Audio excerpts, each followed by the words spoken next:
Hi everyone, welcome to my first video in a very long time. I fell off the radar because, quite honestly, I kept thinking I was too old for YouTube, and as the years went by, I just got older. So, hey, what the hell? Might as well just engage in my hobby, enjoy life a little bit. So today we're doing a bit of a reaction to the Final Fantasy VII Crisis Core Reunion trailer. I discovered this a few hours ago. I haven't been keeping up to date with gaming news, mainly because of work and other obligations and stuff like that. But I honestly want to get back to my hobby. I really like this stuff, and yeah, let's see what this trailer is all about, shall we?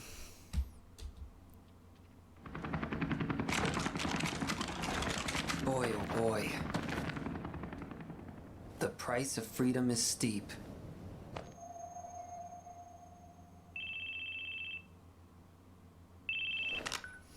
Zach speaking. Making progress, Zach. Whoa. The music, this opening sequence, this is basically like the original PSP version of the game. I played through this like 2 weeks ago. I don't remember this cutscene so much. Oh yes, I do.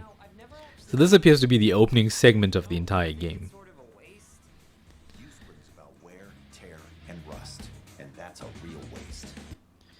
Okay, so that's interesting. They didn't show us a tutorial mission, but if I remember correctly, no wait, hold on. The train station is the tutorial mission. Then this is the Wu-Tai mission, which follows after that. I think this is when Zack becomes a second-class soldier or something. I can't remember exactly. Either second or first, or he gets recommended or something like that. And they go to Wu-Tai, he meets up with Yuffie and things like that.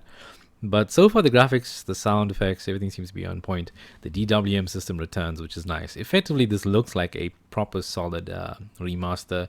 It's got the same menus as, or same menu-looking layout as that of the Final Fantasy VII Remake. Things are a bit different here. Obviously, you got ability points and stuff, MP on that side, and the way the potion layout is done over here. I wonder if it uses the same system. On the PSP, you used to use the shoulder buttons to flip through the items and stuff like that. I wonder if it's got the same thing over here, or whether it will have a similar system to that of the remake series. But let's see how we go along.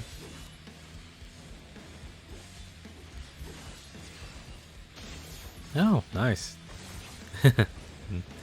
Everything looks basically, well, in terms of features, exactly the same. I remember these guys. They were boss characters in Wu-Tai. Ah, they got the same move. Nice. Gave birth to the man we know as Genesis. Project G. Hey, check it out, Sephiroth. But, okay, that's kind of obvious. He was there in Crisis Core. Yeah, for those of you who haven't played the game, you're going to be quite surprised to see Sephiroth not being Sephiroth, basically, before he went insane and decided to, well, destroy everything else and use the planet as his vessel, blah, blah, blah, blah, blah. You know the full story about him, but this is, I love this part about Crisis Core, that it gives you the story before Final Fantasy VII. And I'm curious, though, because Final Fantasy VII Crisis Core Reunion, it could be their way of just saying remake or remaster, but there's something about the word reunion, and the thing that bugs me about this is the way Final Fantasy VII Remake ended. So I get this weird feeling that this game is more strongly connected than it was previously. It's, I don't know how to put that into words. It's going to have some sort of greater impact in the remake setting, basically, I think. Project Genesis. Settle down. Zach the puppy. What do you know? Shiver lapdogs!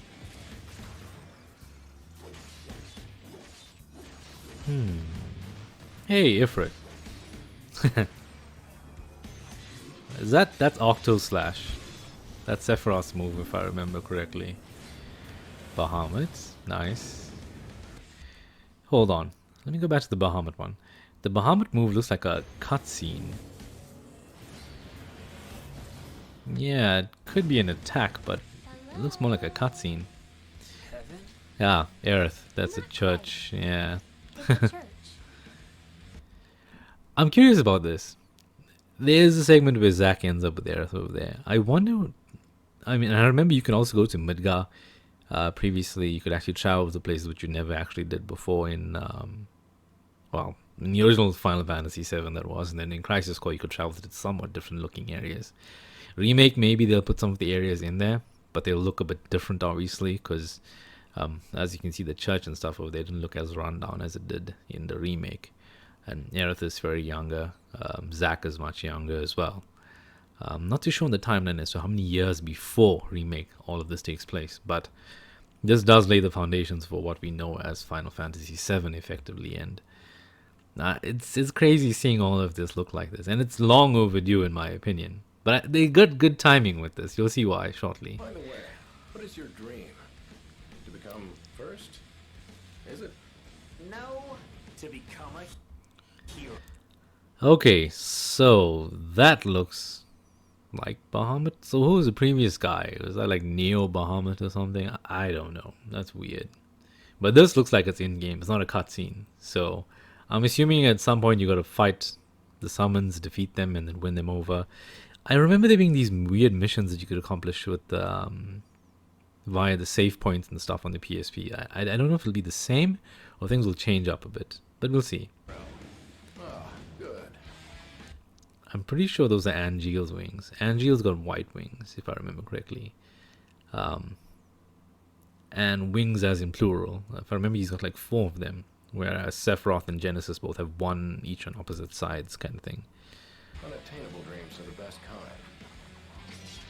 Embrace your dreams. This is the ending of Remake.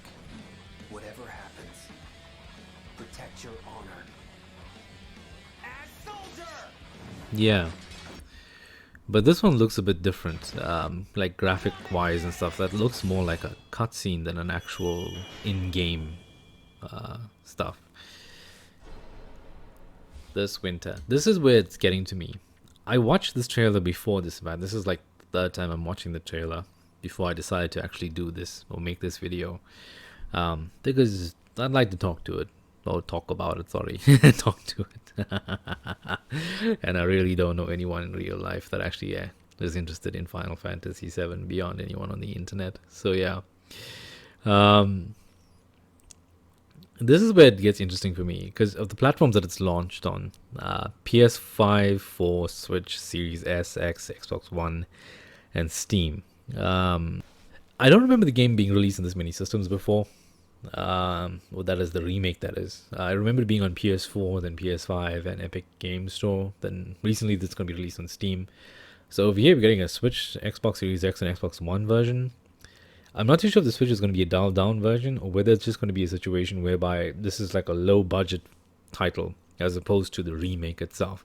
You know, maybe something that's just happening in between just to, I don't know, somewhat whet the appetite. Or, given the timing of it, it's coming out in 2022 and you'll see, I think it's Final Fantasy VII Rebirth. That's coming out in 2023, next year. So these are launching basically a year apart. And I think that's very important regarding the timing and the ending of both Crisis Core and the ending of the first remake, or FF7R. The reason being is Zack survives this time around. He didn't die. Somehow interfering with the Whispers allowed Zack to no longer be bound by the fate as it was written previously. He could just, I don't know, fight hard enough and he could win and make his way into Midgar. I believe that somehow Crisis Core is going to lead up to the events of Final Fantasy Remake, or this version of Crisis Core will do that. And it may give some explanation as to what happened to Zack after he survived. I think somehow Cloud got a hold of the Buster Sword in this version. The two of them split up or were forced to split up. And Zack was just, I don't know, held somewhere against his will maybe.